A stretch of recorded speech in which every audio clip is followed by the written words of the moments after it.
Good evening. Welcome to another Grimm Night, the sequel to the first one that we did 4 years ago. These tales are taken directly from the stories of the Brothers Grimm. They were written down on paper about 300 to 350 years ago by Jacob Wilhelm, and translated into the text that we have in front of us in the 19th century.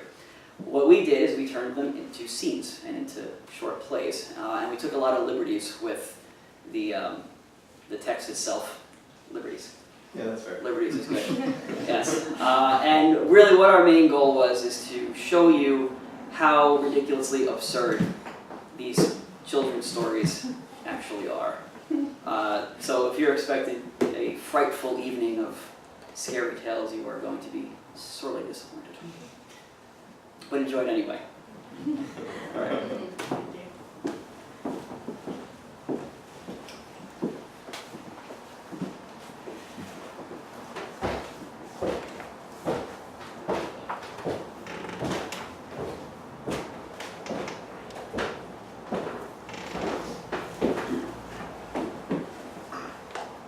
Hansel and Gretel. By a great forest lived a poor woodcutter with his wife and 2 children.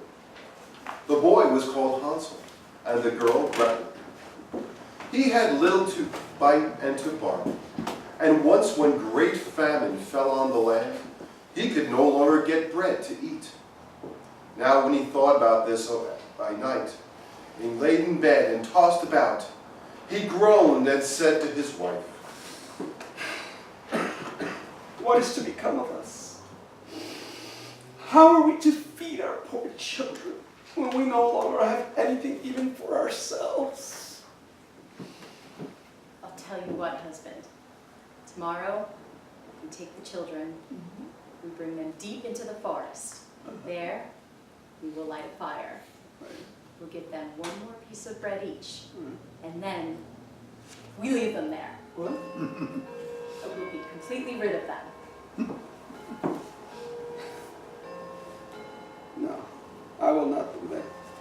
How can I bear to leave my children alone in the forest? You fool! Then we must all surely die. You might as well clean the planks for our coffins. and she left him no peace until he consented. But I feel very sorry for the poor children, all the same. You're soft. The 2 children had also not been able to sleep for hunger, and had heard what their stepmother had said to their father. Gretel wept bitter tears. Now all is over with us. Oh, be quiet, Gretel. Do not distress yourself. I will soon find a way to help us. And when the old folks had fallen asleep, he got up. He put on his little coat, opened the door below, and crept outside. The moon shone brightly, and white pebbles which lay in front of the house glittered like real silver pennies. Hansel stooped and put as many of them as he could in his little pocket. Then he went back in and said to Gretel, Be comforted, dear little sister, and sleep in peace. God will not forsake us. and he lay down again in his bed. When day dawned, but before the sun had risen, the woman came and awoke the 2 children. Get out! Get them out, you sluggards! We're going to the forest to fetch wood. She gave each a little piece of bread. Now, mind you don't eat up that now, because you'll get no more later. Gretel took the bread under her apron, as Hansel had the stones in his pocket. Then they all set out together on the way to the forest. When they had walked a short time, Hansel stood still and peeked back at the house. He did so again and again.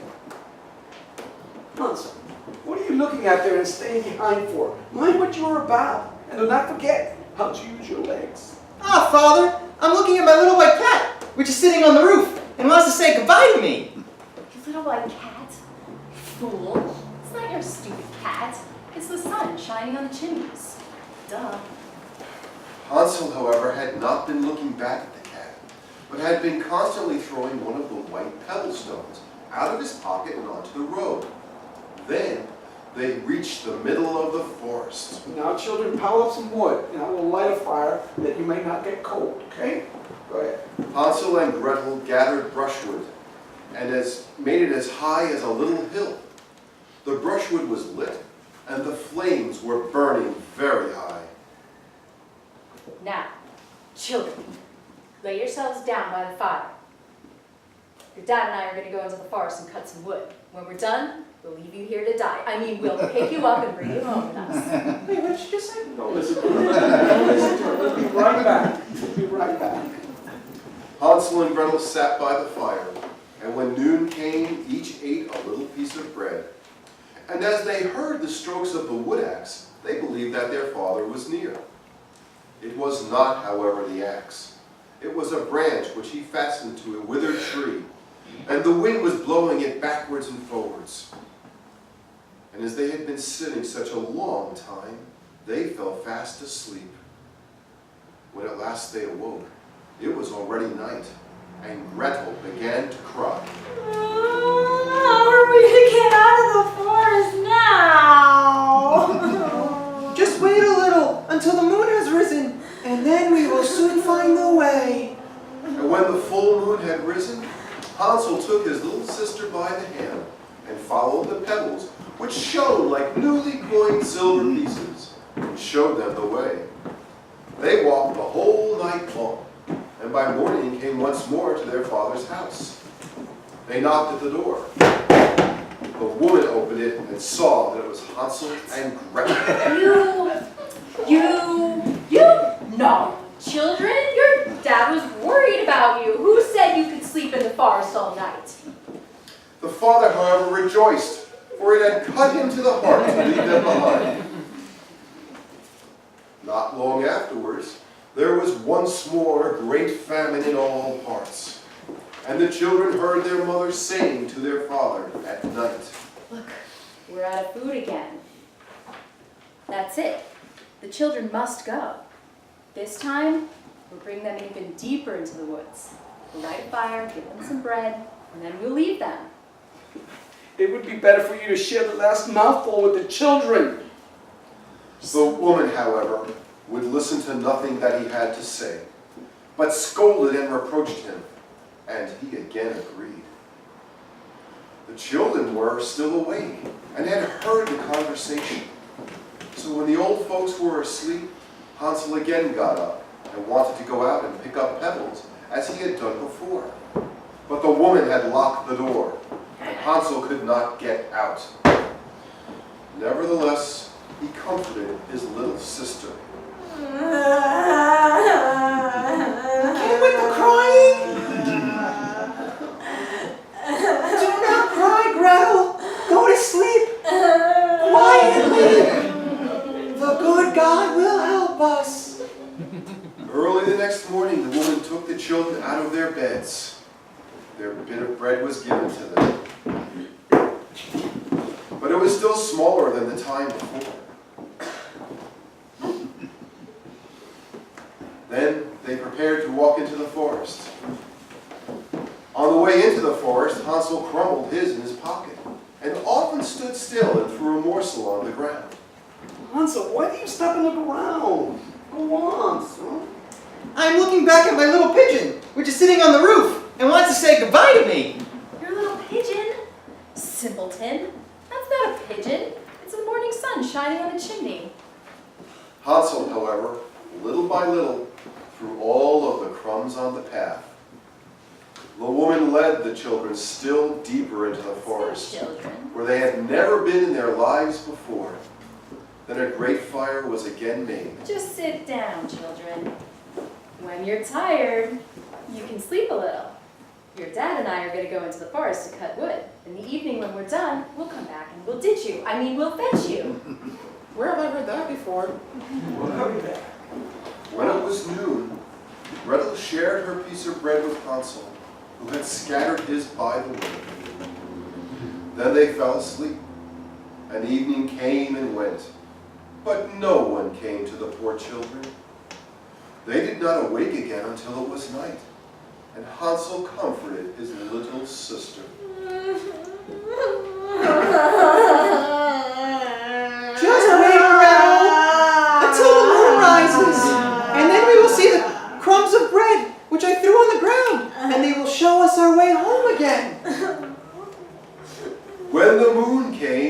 set out.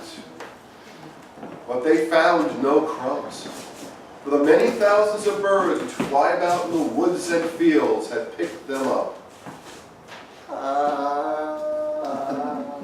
We shall soon find the way. But they did not find it. They walked the whole night, and all the next day too, from morning until evening. But they did not get out of the forest, and were very hungry, for they had nothing to eat but 2 or 3 berries which grow on the ground. And as they were so tired that their legs could not carry them any longer, they lay down beneath a tree and fell asleep. It was now 3 mornings since they had left their father's house.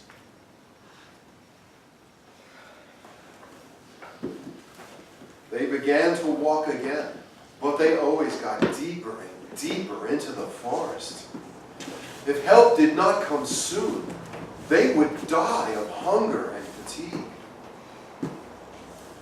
When it was midday, they saw a beautiful snow-white bird sitting on a bough. It sang so delightfully that they stood still and listened to it. And when it had finished its song, it spread its wings and flew away before them. They followed it until they reached a little house. When they came up to the little house, they saw that it was built of bread and covered with cakes, and that the windows were made of clear sugar. We will set to work on that and have a good meal. I will eat a bit of the roof, and you can eat some of the windows. It'll taste sweet. Hansel reached up and broke off a little bit of the roof to taste it. Gretel leaned against the window pane and nibbled at it. And then a soft voice cried from the roof. Nibble, nibble, gnaw. Who is nibbling at my little house? The wind! Just the wind! The heaven-born wind! And then they went on eating without disturbing themselves. Hansel, who thought that the roof tasted quite nice, poured down a great piece of it. And Gretel pushed out the whole of one round window pane, sat down, and enjoyed herself very well. Suddenly, the door opened, and out came a very, very old woman who walked with a crutch. Hansel and Gretel were so terribly frightened that they let fall what they had in their hands. Oh, you dear children. Who has brought you here? Do. Come in. You can stay with me. Come on. Nothing will happen to you. She took them by the hand and led them into her little house. Then good food was set before them, milk and pancakes, sugar, apples, and nuts. Afterwards, 2 pretty little beds were covered with clean white linen, and Hansel and Gretel lay down in them, and they thought they were in heaven. But the old woman had only pretended to be so kind. She was in reality a wicked witch, who lay in wait for children, and had only built the little house of bread in order to entice them there. When a child fell into her power, she killed it, cooked it, and ate it, and that was a feast day with her. Witches have red eyes and cannot see far, but they have a keen scent like the beasts, and are aware when human beings draw near. When Hansel and Gretel came into her neighborhood, she laughed maliciously and said mockingly, They shall not escape me again. early in the morning, before the children were awake, she was already up. And when she saw both of them sleeping and looking so pretty, with their plump red cheeks, she muttered to herself, Oh, look at that flesh, pink and plump.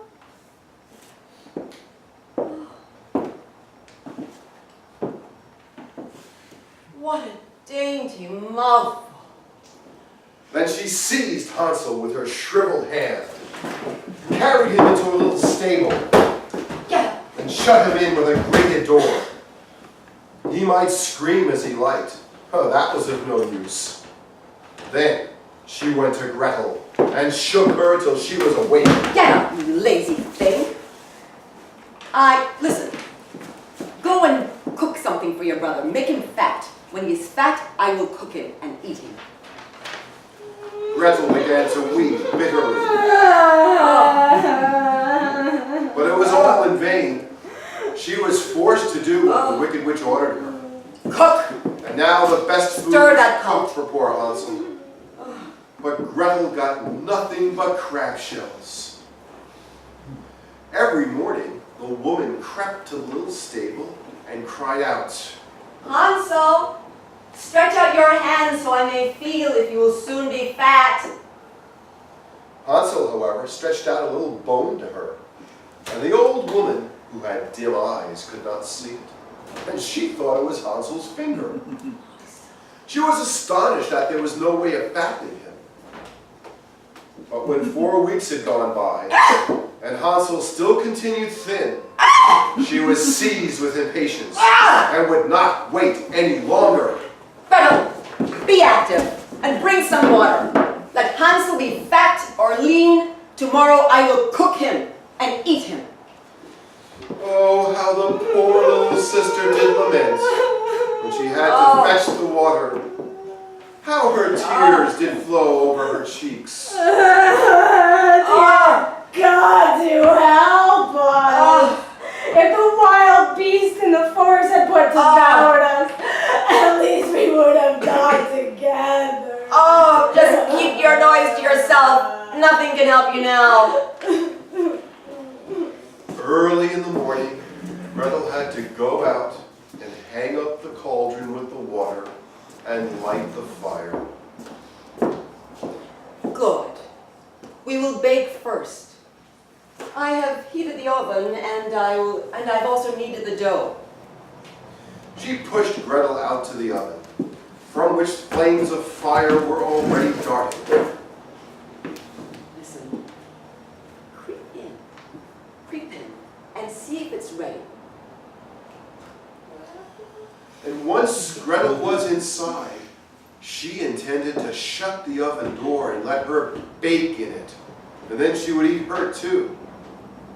But Gretel saw what she had in mind. I do not know how I am to do it. How do you get in? You can't be that stupid. Look at how big the door is. I could get in. Now I have to show you everything. Then Gretel crept up and thrust the witch's head into the oven. Then Gretel gave her a push and far into it, shut down the door, and fastened the bolt.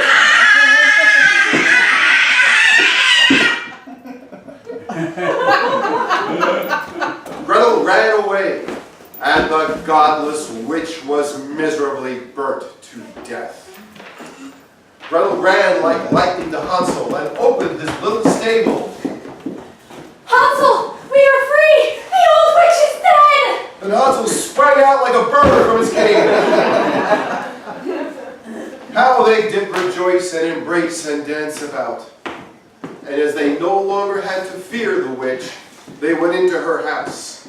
And in every corner there were chests full of pearls and jewels. These are far better than pebbles. I too will take something home with me. Oh, gee, Gretel, great idea. I wonder where you got it from. Wait! But now we will go away, so that we may get out of the witch's forest. When they had walked for 2 hours, they came to a great piece of water.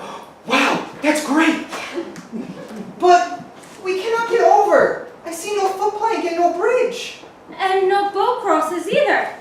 But a white duck is swimming there.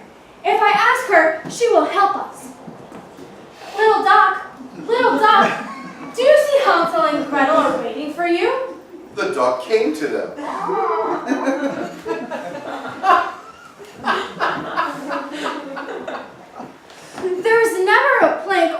bridge in sight. Take us across on your back so white. Hansel seated himself on its back and told his sister to sit by him. No, that'll be too heavy for the little duck. She will take us across one at a time. And the good little duck did so.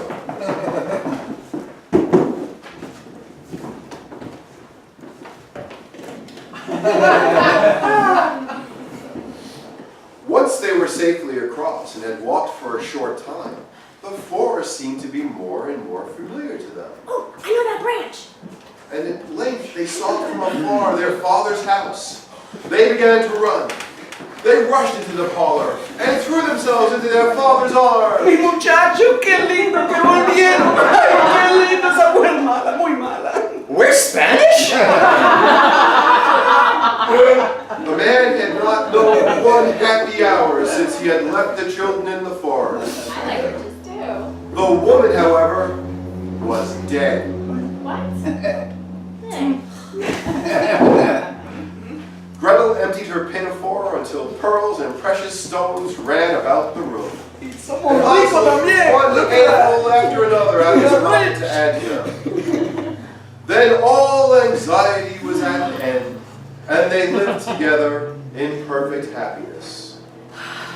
My tale is done. Look, there runs a mouse. Whoever catches it may make themselves a nice fur cap out of it. Dibs!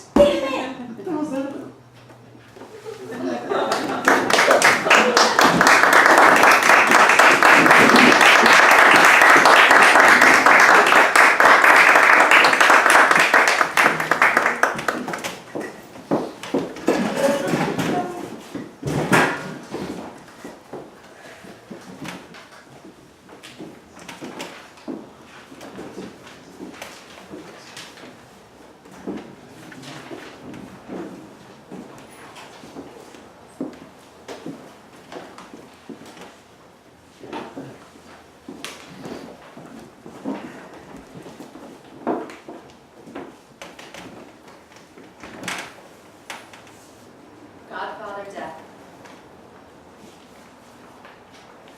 A poor man had 12 children and was forced to work night and day to give them even bread. When, therefore, the 13th came into the world, he knew not what to do in his trouble, but ran out into the great highway and resolved to ask the first person whom he met to be godfather. The first to meet him was the good God, who already knew what filled his heart, and said to him, Poor man.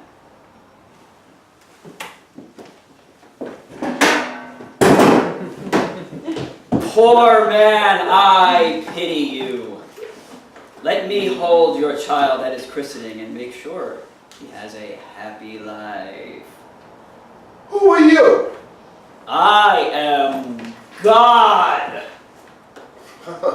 Then I do not desire to have you for a godfather. You give to the rich and leave the poor to hunger. God's in the name of God. Thus spoke the man, for he did not know how wisely God apportions riches and poverty. He turned therefore away from the Lord and went farther. Then the devil came to him and said, Down here. What do you seek?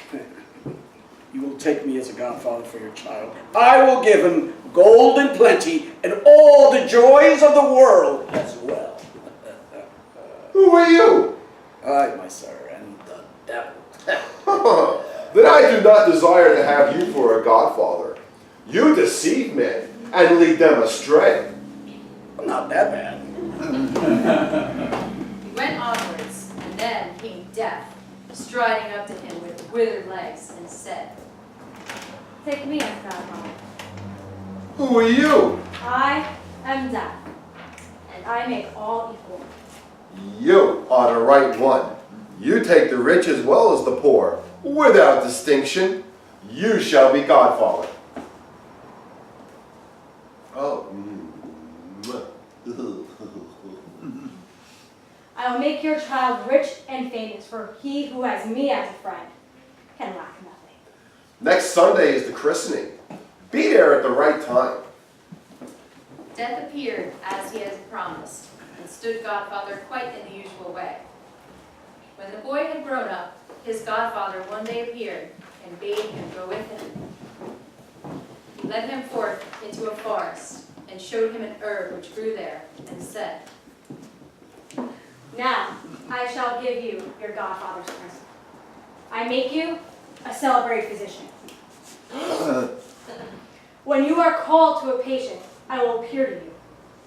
If I stand at the patient's head, you may say with confidence that you will make him well again. If you give him this herb, he will recover. But if I stand at the patient's feet, he is mine. And you must say that all remedies are in vain, and that no physician in the world could have saved him. But beware of using the herb against my will, or it might fare ill. It was not long before the youth was the most famous physician in the whole world. He had only to look at the patient, and he knew his condition at once, and if he would recover or must needs die. So they said of him, and from far and wide people came to him, sent for him when they had one ill, and gave him so much money that he soon became a rich man. Now it so befell that the king became ill.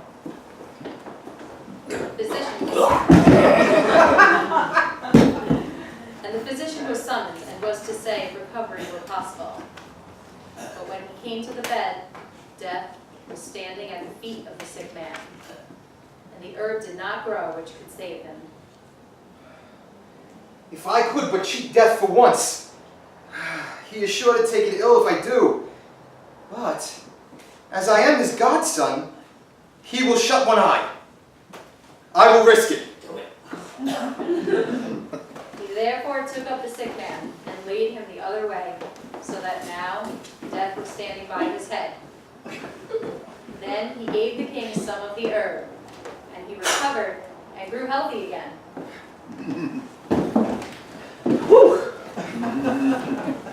But death came to the physician, and looking very black and angry, threatened him with his finger and said, You have overreached me. This time I will pardon, as you are my godson. But if you venture it again, it will cost you your neck, for I will take you myself away. Soon afterwards, the king's daughter fell into a severe illness. She was his only child, and he wept day and night, so that he began to lose the sight of his eyes. And he caused it to be made known that whosoever rescued her from death should be her husband and inherit the crown. When the physician came to the sick girl's bed, he saw death by her feet. He ought to have remembered the warning given by his godfather, but he was so infatuated by the great beauty of the king's daughter and the happiness of becoming her husband that he flung all thought to the winds. He did not see that death was casting angry glances on him, that he was raising his hands in the air and threatening him with his withered fist. He raised up the sick girl, placed her head where her feet had lain. Then he gave her some of the herb, and instantly her cheeks flushed red.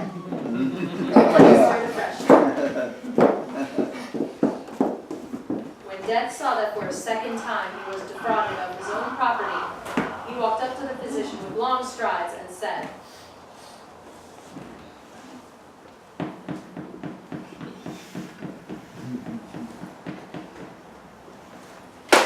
All is over for you, and now the lot falls on me. and seized him so firmly with his ice-cold hand that he could not resist, and led him into a cave below the earth.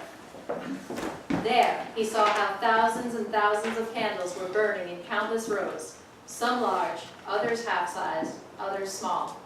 Every instant some were extinguished, and others again burnt up, so that the flames seemed to leap hither and thither in perpetual change.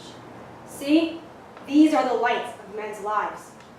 The large ones belong to children, the half-sized to married people in their prime. The little ones belong to old people, but children and young folks likewise have often only a tiny candle. Godfather, show me the light of my life. He thought that it would still be very tall. Death pointed to a little end, which was just threatening to go out, and said, Behold, it is there. There? That one? Oh, Godfather, light a new one for me. Do it for the love of me, that I may enjoy my life, be king and husband to the king's beautiful daughter. I cannot. One must go out before a new one is lighted. Then just place the old one on the new one. That will go on burning at once when the old one has come to an end. Death behaved as if he were going to fulfill his wish. He took hold of a tall new candle. But, as he desired to revenge himself, he purposely made a mistake in fixing it. And the little piece fell down and was extinguished. Oops. Ah, son of a... Immediately the physician fell on the ground, and now he himself was in the hands of death.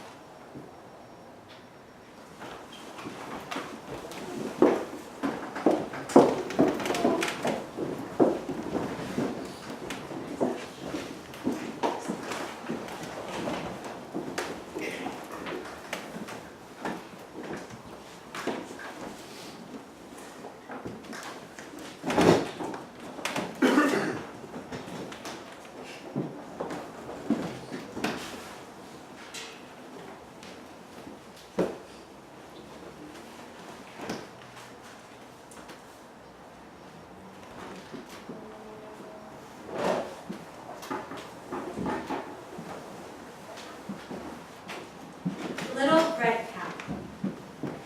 Once upon a time, there was a dear little girl who was loved by everyone who looked at her, but most of all by her grandmother. And there was nothing that she would not have given to the child. Once, she gave her a little red cap of velvet, which suited her so well that she would never wear anything else. So she was always called Little Red Cap. One day, her mother said to her, Come, little red cap. Here is a piece of cake and a bottle of wine. Take them to your grandmother. She is ill and weak, and they will do her good. Now, set out before it gets hot, and when you are walking, walk nicely and quietly and don't go off the path. Or you might fall and break the bottle of wine, and then grandmother will have nothing. So, when you go into her room, don't forget to say, good morning. And don't go and peek into every corner before you do it. Okay, Mama, I will take great care. The grandmother lived out in the